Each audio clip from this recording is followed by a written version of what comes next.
Good evening, I'm Sahitya Hegde and you're watching Goa 365. First a look at the headlines.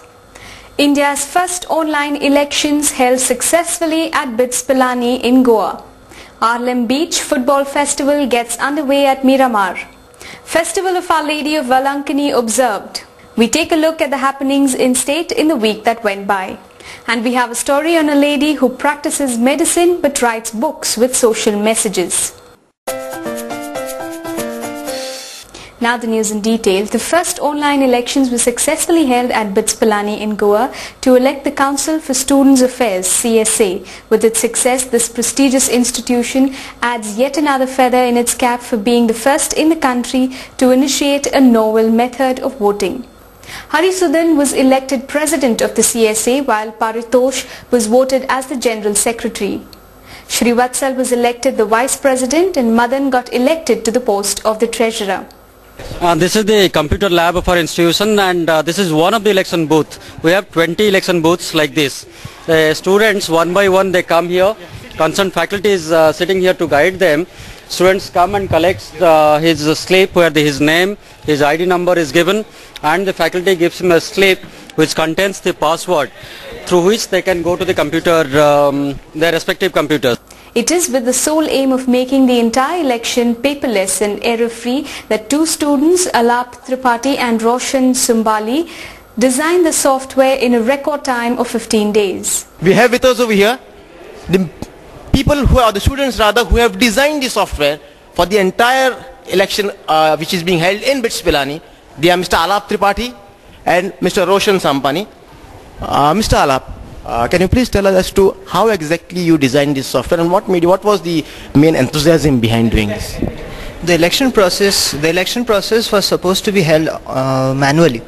This involves a lot of procedural things that have to be done. So our professor T.C. Goel, our director, wanted the thing to be done online. So we got our team together, me and Roshan. We worked day and night for it, and we have developed an online software.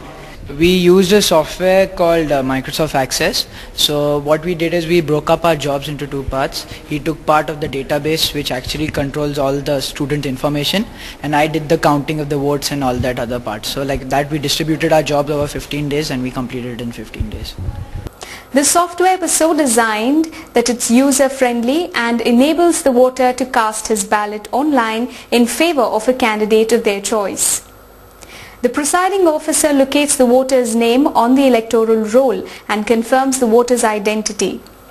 Once the voter enters the password, the monitor displays the name of candidates contesting for different posts to facilitate choosing their representatives.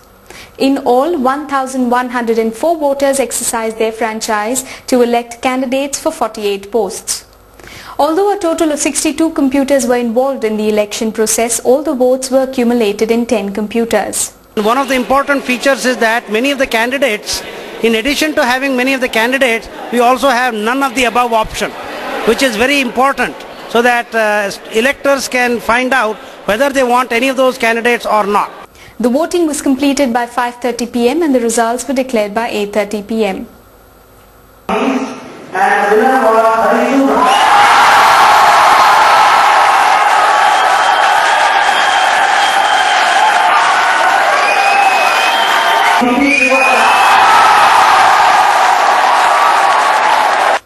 Speaking to Goa 365 after acknowledging cheers from his colleagues and friends, a jubilant Harisudan said that the focus on an academic agenda titled The Scales in his favour to enable him win at the hustings. Since it's a new evolving campus, we need to establish its name academically outside, which is more important, career oriented, and which always reflect on your placements. That is my main agenda. And regarding the internal problems, many hostel representatives have been elected, and I will make sure that all these elected representatives work efficiently towards it. BITS-Pilani students turned to teaching to help the underprivileged. In August 2004, the first batch of 600 students entered BITS-Pilani Goa campus. They arrived with dreams of graduating as engineers. Little did they expect to become teachers in the night school for the underprivileged. 10 kilometers from the port city of Vasco lies the imposing Goa campus of BITS-Pilani. Spread over 180 acres, the campus is an island of science in the land of sunshine, beaches and swaying coconut trees. In 40 years, BITS-Pilani has reached the pinnacle of learning and today draws the best brains in the country. The cream of India's students vie for entrance to this institute, and over the years standards have kept rising. But in providing quality education, BITS-Pilani has not forgotten its humble beginnings as a Pathshala in the village of Pilani, Rajasthan in 1901. Today, the Goa campus has become a place where toppers and the underprivileged coexist. On the 15th of August this year, BITS director T.C. Goel launched a program to teach the children of construction workers, mess staff, housekeeping and maintenance staff. Within a span of a month, the BITS night school was up and functioning. Explaining the concept and the driving force behind this effort, Dr. Basavadatta Mitra of the English department said, "It is BITS' way of giving something back to the workers who built the institution." It just happened that on the 15th of August 2005, Dr. Goel declared this particular project and he donated about 5,000 rupees for the project. And the students were asked to take it up as his dream project, and I was asked to give it shape because it also had a little bit to do with the personality development course that the students had done in the second semester. And one aspect of the personality development course was human values, where there were a whole lot of qualities we had shortlisted, about 10 of them, and 2-3 very important ones which relate to this is concern for others, empathy, compassion. Imagine a kid who has never been to school entering the portals of one of India's premier institution to study ABC. The experience is daunting and the fear palpable. The initial reluctance was quickly overcome, and towards the middle of September, classes started functioning smoothly. Initially, we had identified 3 important sources from where we could have the students. So it was the two constructions owners that we had, that is ANS and Shapurji, and our mess contractor, the workers he's employed, and the housekeeping people of our college and the hostel, the maintenance people. But in the evening of the day we wanted to start the program, we realized that very few students were willing to come actually, for the simple reason that they were very scared to come inside such an indomitable institute.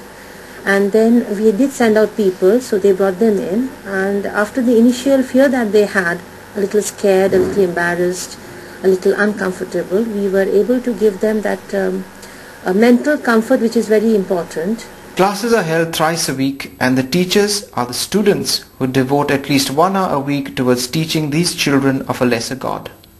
The students do not earn any additional marks or points for teaching, only a lesson in empathy and compassion. It's actually a very great pleasure for me because from childhood I've been fascinated with the idea of teaching some person, and I believe that imparting knowledge is one of the greatest punyas in the world. So I want to be a part of this because these people have a right to learn. They have a right to know what is what, and like this gentleman here, he wants to learn how to speak because he feels that he knows how to read, he knows how to understand, but he was not able to express himself. So I feel that it's my duty here to help him out, especially because we are given an opportunity for that. So I'll definitely like to be a part of that.